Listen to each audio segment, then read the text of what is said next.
honest, I am curious because you and I are very different people, right? And our entrance into genre is very different, actually.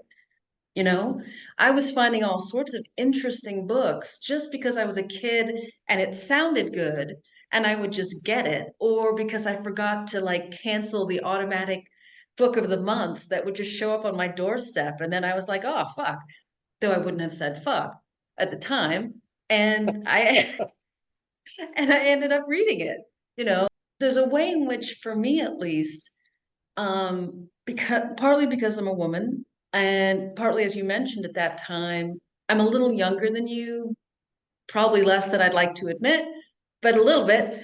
And so, but it was still very much I would be, without realizing it as a kid, transposing a lot of the protagonists into women, because there Yeah. weren't any. And so I was the Mhm. protagonist. I was a kid reading an adventure story or doing whatever I was doing. And so for me, whenever I found whether it was Anne McCaffrey or Tanith Lee, Andre Norton, um, well, a little bit of Ursula Le Guin, they were people who were giving me something I wasn't finding elsewhere. So it wasn't, the language was there, and I definitely I love voice, I love line level stuff, all of that, always have. Well, maybe not when I was 12, but I pretend that I did. And but in terms of your perspective, did you notice something different about her point of view? Or at what point did you begin to notice that she is one of these few female writers, and what she brought to the table for people like me was entrance into the world in a different way. But I don't know, you are, you know, you had a much broader landscape to be working with. I did, but it was terribly blinkered. It was terribly canonical in an Yeah. age when all the can when in decades when all the canons were really exclusive, and most of the human population and the human culture creators were left out of the various canons for various reasons. Um, and the example I always give, and I still have it at home, I carry it around and drop it on the table during class.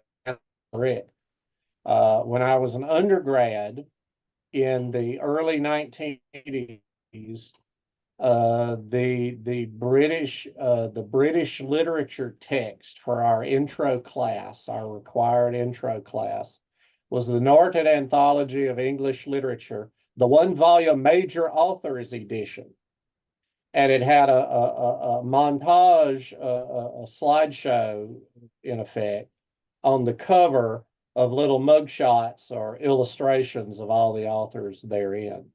And it was and I keep this because it was a major authors edition that left out Mary Shelley, Christina Rossetti, Elizabeth Barrett Browning, Virginia Woolf, Holy Aphra shit. Behn, and I could just keep naming and naming and naming and naming Doris Lessing and so forth.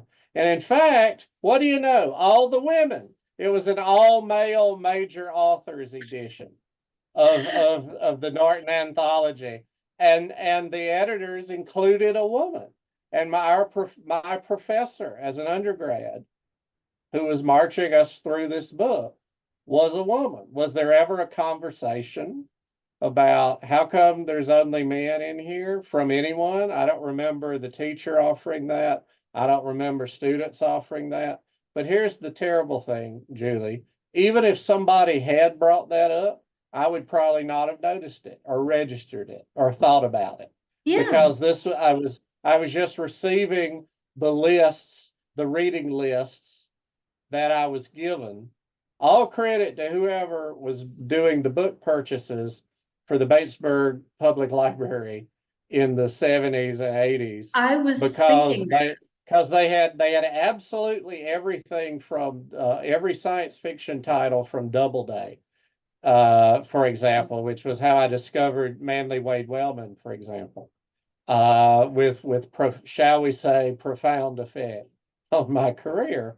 But not until I really got wised up as in grad school, which was simultaneous with my nascent fiction writing career.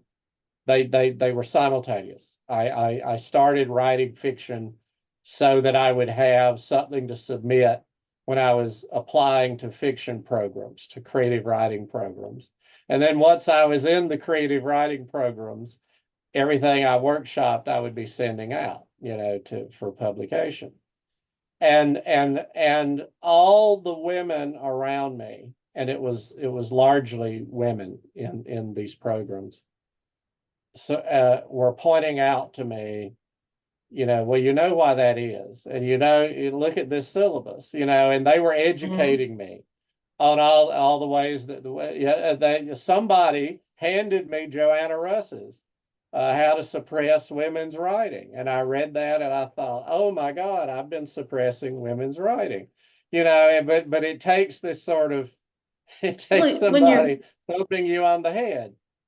because it's part of a system. When you're part of a system, it's very hard to see. That's right. You know? It's very hard to see yourself as part of a system that is not doing a lot of good in the world.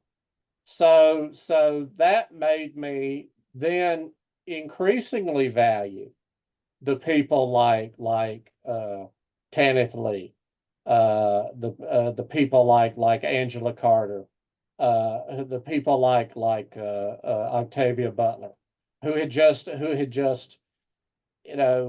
through sheer talent and willpower and determination, had like repeatedly elbowed their way in and refused to be passed over, ignored, et cetera, et cetera, et cetera. Russ herself being prominent as a forerunner of these folks, Judith Merrill, and so on and so forth.